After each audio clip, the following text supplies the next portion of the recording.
So once again, thank you very much for coming. We appreciate that you are extremely busy. And as I said, it's a real privilege for us to have you here today. So let's look at the aims and the outcomes of our event today. So we're delighted, as I said, to be introducing the standards in today's roadshow. We are, and I should introduce our lovely team, Jane Killock, our lead, myself, Donna Murray and Laura Finnan-Cowan, the Self-Directed Support Project Officers, Callum Carlisle, or Super Cal as we call him, who keeps the whole team together. We are the Self-Directed Support Team in Social Work Scotland. And for our workshops, we will be joined by Melissa Friel, who's one of the progress leads for the Social Work Education Partnerships. And we're really, really happy that she's joining us and helping us out today. So our aim of today is to really develop knowledge and confidence in applying human rights-based, self-directed support resources to support relationship-based practice. And we hope that the outcome will be that you'll be able to apply this knowledge of self-directed support in your own practice.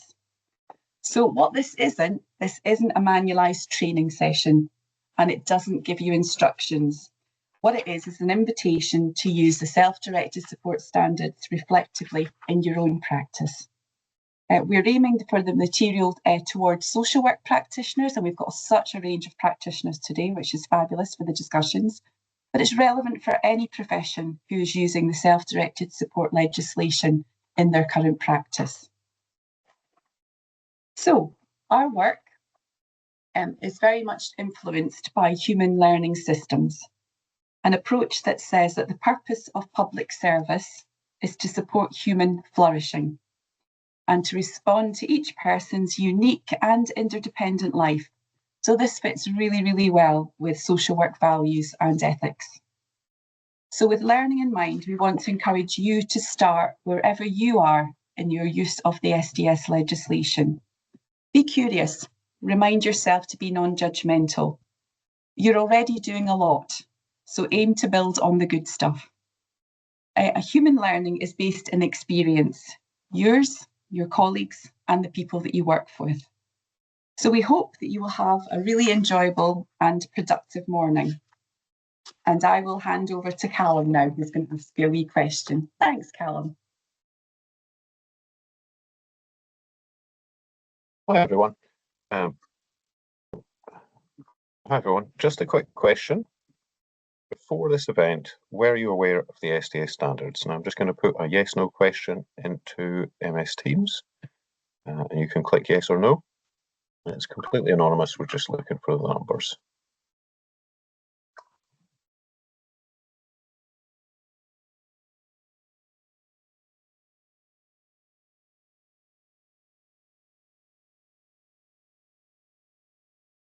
Everyone's seeing that come up and they've been able to click yes or no. Submit vote. I don't know if anyone else is having that issue.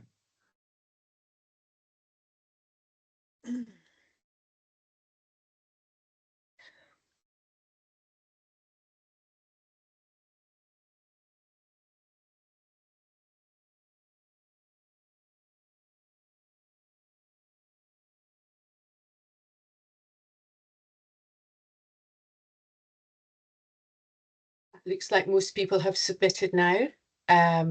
So about 2/3 of you, in fact, almost exactly 2/3 of you have been aware of the standards, and 1/3 are saying that the standards are new to them here. So we'll bear that in mind as we go through our explanation and description of the standards. Right, now I've lost part of my screen here, so let me just bring that up.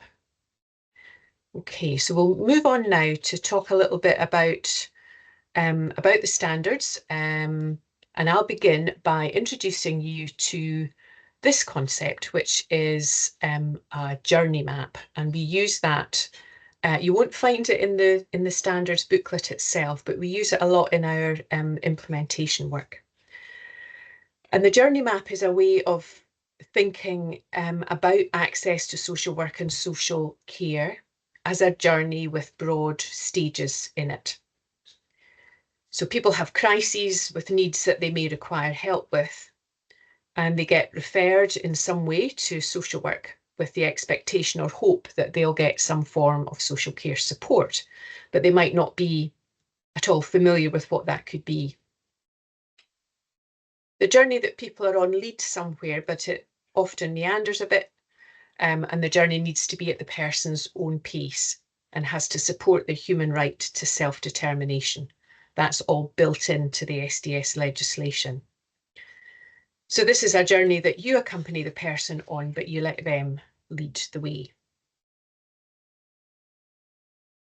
So self-directed support, you could think of as a map for that journey. It's a piece of legislation that sits alongside other social work legislation.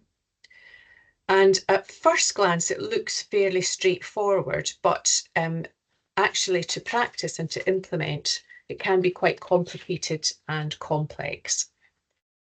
Often people think about self-directed support as just about offering the 4 options for how support's delivered, but it's a lot more than that. And we developed, along with our stakeholders, the SDS standards to show what good self-directed support should look like.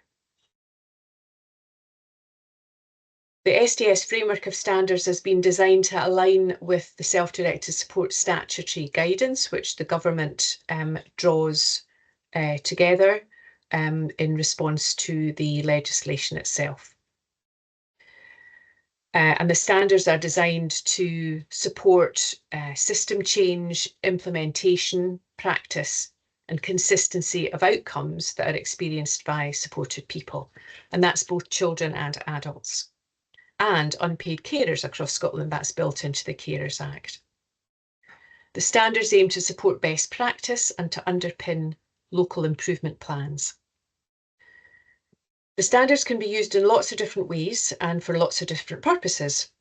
And what we're going to do today is to show you how they could help you navigate that journey through social work and social care.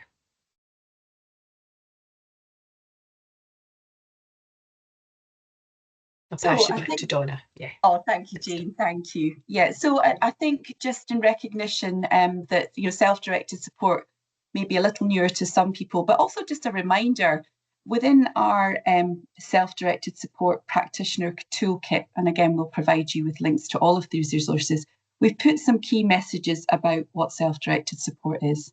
So self-directed support is the way that Scotland delivers social care and support. And it's for everyone who's eligible for social care in Scotland, people of all ages and unpaid carers too. So self-directed support is a legal right under the Social Care Act and the Carers Act, and practitioners must offer the 4 self-directed support options laid out in the Act. Self-directed support should be designed to shift choice and control to the supported person. And to do that, we assume that people themselves are likely to be the most informed expert in their own life. We help people to design their support around what matters to them and what will achieve their agreed personal outcomes. Under the law, people can take as much or as little control as they want over how their support is organised and delivered. And finally, the SDS standards describe for us what good self-directed support looks like and to work well. So self-directed support needs good relationship-based and rights-based social work practice. And I'm going to hand over to my colleague Laura now, who's going to tell us more about the standards. Thank you, Laura. Thanks very much, Donna. Morning, everyone.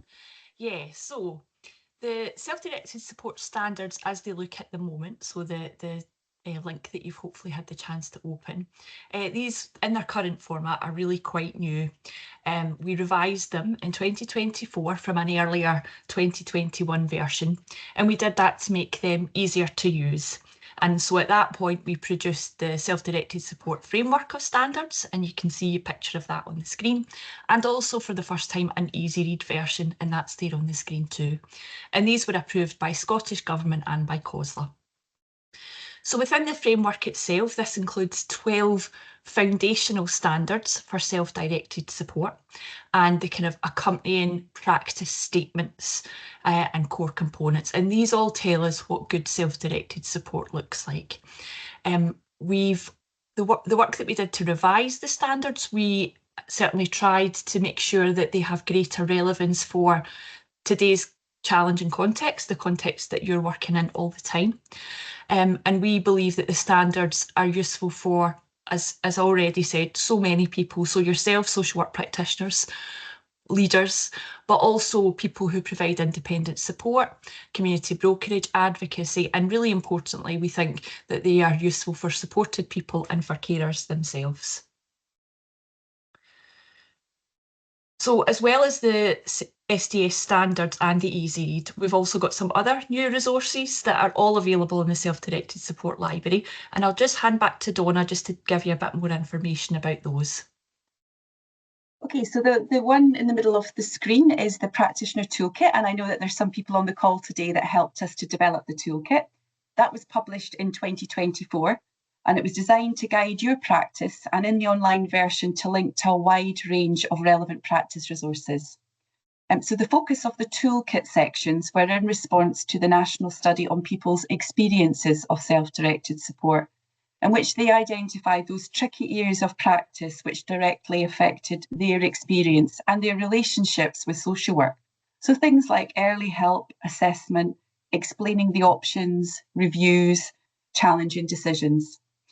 We also found limited practice on supporting people with sensory loss, mental health conditions, unpaid carers, Black, Asian and minority communities. So we developed in the toolkit short help sections for self-directed support with these communities.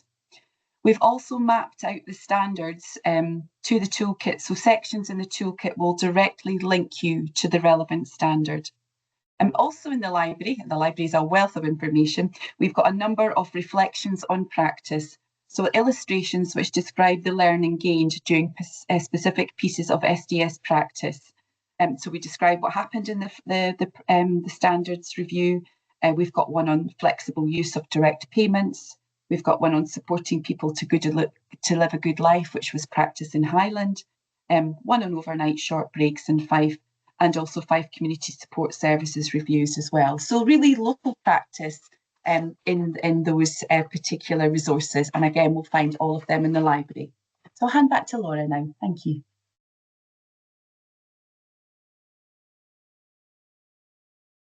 Great, thank you, Donna. Yeah, so, okay, busy slide for you folks. We just want to quickly show you this slide because it represents and shows the logos of some of the organisations. This is just a taste, a flavour of the organisations and the people who were represented when we did this big review of the standards. Wasn't enough space for them all. And what it certainly doesn't include is the 13 local authorities who also supported us to develop and review the standards. So we hope that this demonstrates the extent of the collaboration, but also the commitment and the buy-in to the standards that we've had from across the country. So as social work practitioners, you can feel confident that the standards are well supported by all the stakeholders who were involved. They're well endorsed. So if we could move on to the next slide, please. So here is a picture of the standards wheel.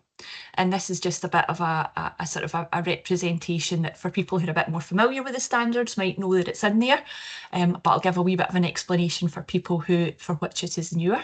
So this wheel represents the 12 foundational standards on a wheel.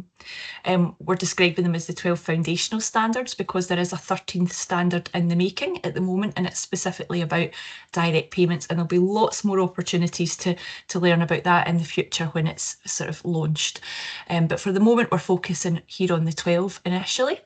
And we learned when we did that review of standards that discussing them and grouping them, the standards, as they align to different parts of this system that we all work in, actually worked best. It was really, really helpful. So this wheel diagram sort of shows the standards grouped together in the different areas. So in that teal colour, we've got supported people, we've got the workforce in pink, we've got organisations, systems, the organisation that you work in, and it's in the kind of yellow colour, and then purple, leadership at the bottom. And the motif of this circle and these quadrants, these 4 colours, is sort of used throughout the standards, hopefully to help make them easy to navigate. So when you're using the online version of the standards, because it's an interactive PDF and it's a really, really good way to use the standards, you can just click on the text on that wheel at the very beginning and it takes you to the standard that you need. As I say, we hope that we've been getting some feedback that helps navigate through the document. So that's the standards wheel.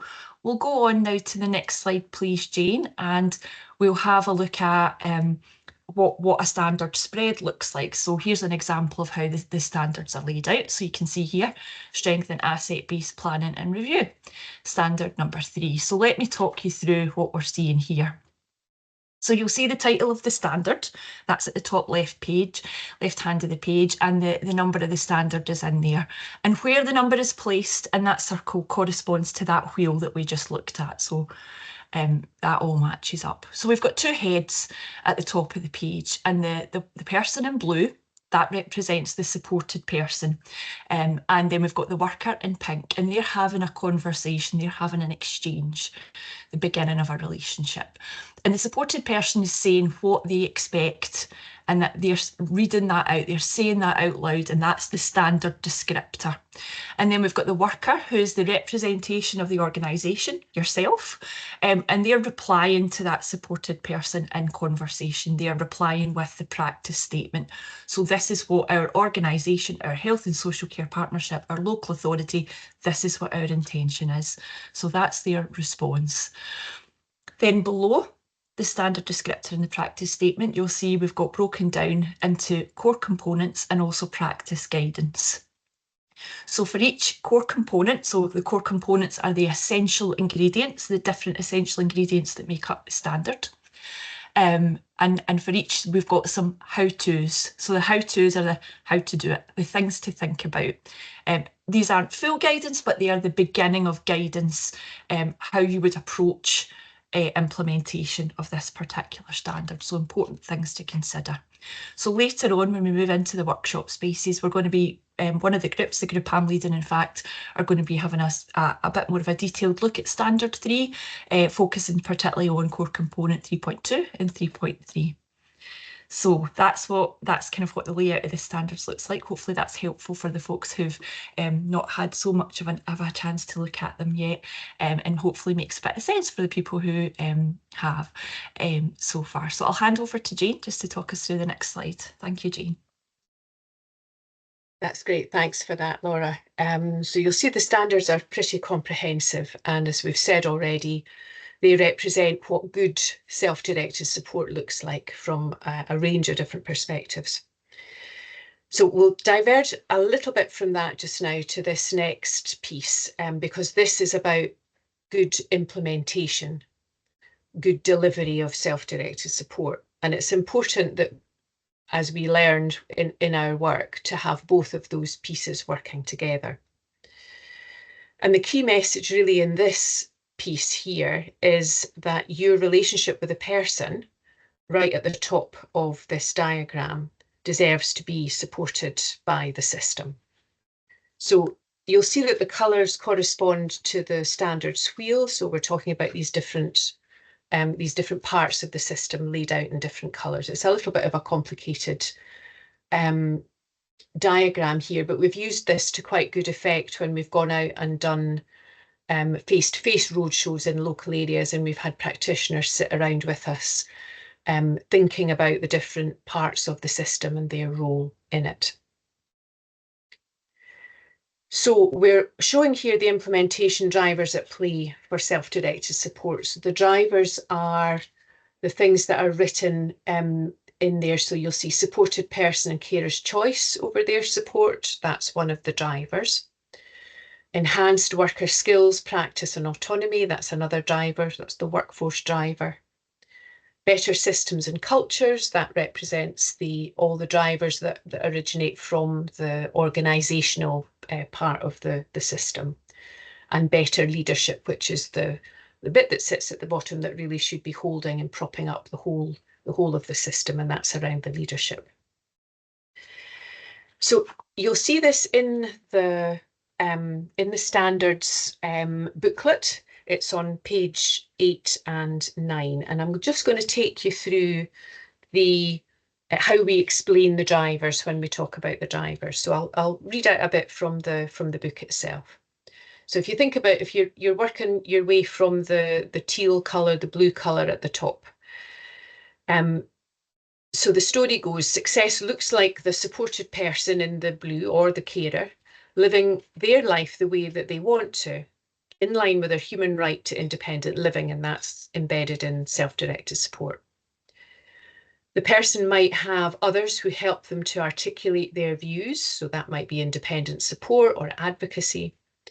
And they may have family and natural networks around about them. That's represented by the other little faces in the blue circles there.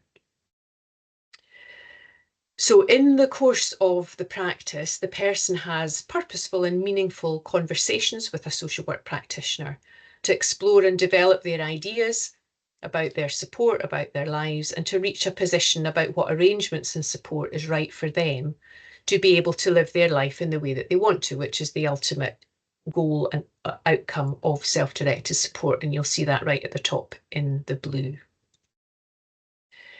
So the practitioner, the person in pink, must be clear about what they're doing. So there needs to be a way of practicing that is understood by the practitioner as what they should be doing with the person.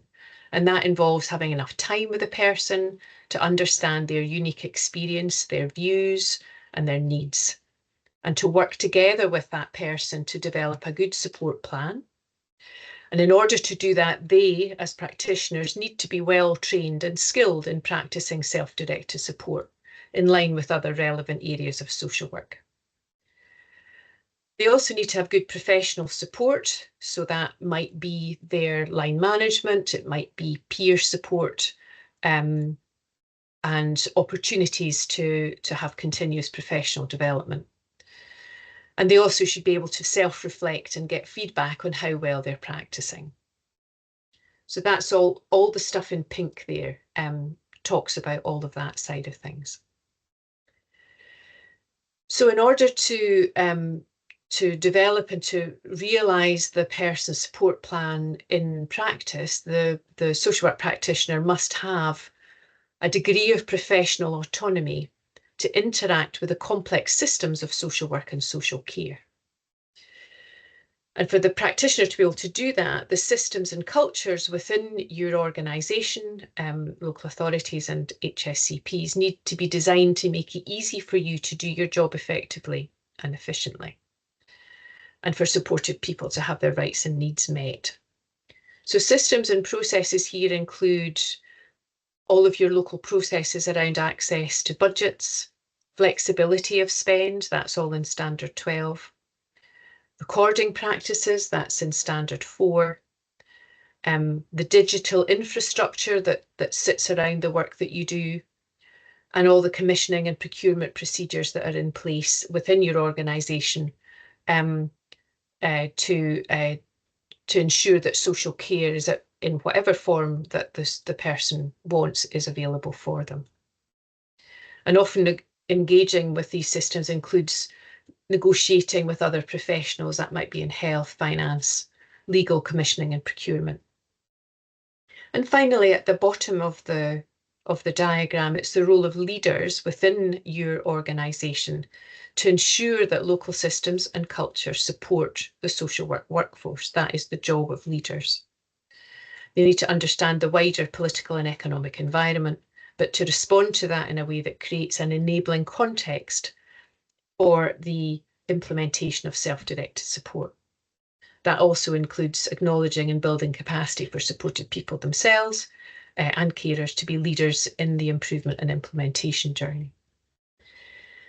Now, I can hear some of you may be thinking that that looks all a little bit pie in the sky because my system's crumbling at the moment, or it's really difficult for me to do my job easily and well and to have enough time to spend with supported people. And we heard a lot of that when we did the review of the SDS standards. What we were keen to do, though, was not to water the standards down in any way, but to continue to uphold good practice and self-directed support, but also to understand that the implementation of that might well be progressive. It's not every area that can deliver all of this all at once, and we absolutely understand that. And when we engage with SDS leads in new local areas, we do that on the basis of this is a learning journey that we're all on, and we'll work together to try to make that happen. So I hope that's sort of given a bit of a sense of how we think about implementation of self-directed support. And I guess I find as a social work, as a registered social worker myself, this can be quite empowering to you as a worker. It puts you in a position of professional authority along with the supported person. And it embeds your right to expect the system to support you in the job that you do. So you have a right to expect training, you have a right to expect support, you have a right to expect the amount of time that you need in order to do your job. You've got a right to expect your organisation to make its systems as smooth as possible and as easy as possible to navigate. And leaders should be public servants to the extent that they are supporting all of that in the local area. So I hope that's fairly clear. So I'm going to move us on. I'm going to hand over to Laura. We're back, as you can see, to the journey map, and Laura's going to talk us through a story that that was told to us as part of our work. Over to you, Laura. Thank you, Jane. Yeah, so this is a sort of a part of a story that was told to us by two participants of our relationship-based practice work stream. So a parent carer and a teenager. And we have permission from both Dee and Kay to share this story with you and in this way. And you'll have seen it as part of the pre-reading that you've done that we sent out before the event.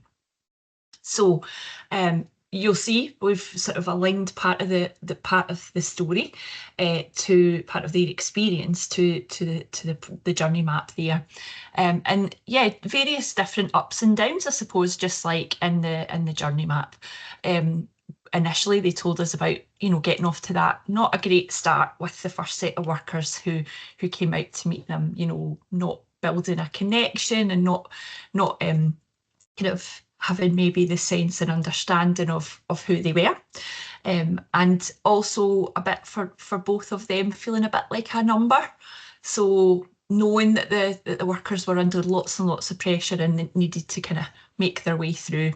And then they went on to tell us about when things started to get a little better. They were allocated some new workers, and they decided to, because they'd been kind of stung and had this negative sort of situation, they really felt that they needed a bit of proof that this was going to work and be beneficial for them to stay involved. So they set their new workers a challenge, and that gave the opportunity for the worker to rise to that challenge. And because they worked together and through that, and that was achieved, there was a real sense of that trust really grew between them. And then they've gone on and, you know, done lots more things together. And further on in their story, they told us about the real supportive aspect of the relationship that they have with their workers now, sort of describing that as reciprocal as well. So because, you know, the worker has taken the time to get to know them and understand them, but at the same time they've actually picked up on things that they now know about their worker, and they know how to best support them and to actually how to kind of get the best out of the relationship with them. And they've, I guess one of the things that really comes through in the story in this example for me was the approach that these new workers take, being so different from the one before. And one of those important aspects being, we'll hear more about it for the folks that are in the workshop later on Standard 3, just that bit about actually the worker looks at the whole family, and isn't just at any point in time just thinking about one person or the individuals, but actually takes that whole family approach to the support. And there was a lot of reflection in their story about the need to, you know, that need for real honesty, and at times, and especially at times like now, the need to have really tricky conversations, but how actually the trust and the understanding that's already been built there makes these a lot easier. So I guess this sort of kind of key message that was coming through, I think, from this family is that it's the relationship was the thing that transformed this for the family. It was the kind of understanding and the confidence and the resilience that brought them. And that was the thing that helped them kind of turn around and sort of start to recognise what might even be possible for us. And it was really the relationship that sort of held that and contained all of that for them. And also we've put together links to community resources as well. So there's a video on there, there's access to the library, there's the guidance, and then in the community resources, which is particularly relevant to our standard 1, which is about that independent support, we've put the links to the support in the right direction. Every local authority partnership area has a support in the right direction funded project, which provides you with key information around self-directed support, independent support. We've got Self-Directed Support Scotland, which again has the online forum and also is a membership organisation of independent support organisation. We've got all our carers organisations, carer centres under the Coalition of Carers, and also we've got our access to community brokerage. So these are all tool supports for social work in terms of spreading that self-directed support message. So I think it just remains for me, with a couple of minutes to spare, to say, and our postcard at the end. This is a postcard that we have, which you can download the QR code, and that will take you straight to the resources. So there's the resources, the framework of standards, the toolkit, and also our learning and improvement framework as well. So you're very, very welcome to use them. If you need any additional resources, please get in touch with the team, or if you need them in another format, we're happy to try our best. Got a number of easy reads as well, which are really helpful for the people that you're supporting too. So on behalf of our team, and Melissa too, who's our extra team member this morning, we just want to say thank you so much for signing up, for getting involved, for participating, giving us your feedback, and help us to learn about how the standards are landing with you and how the standards can be used to implement self-directed support. We hope you have a really good rest of the day, and once again, we appreciate you giving up your really valuable time and sharing your experience. And thank you on behalf of the team. Thank you. Thank you. Thanks so much, everyone. Thank you. Thanks. Thank you. Bye. Bye. Thank you.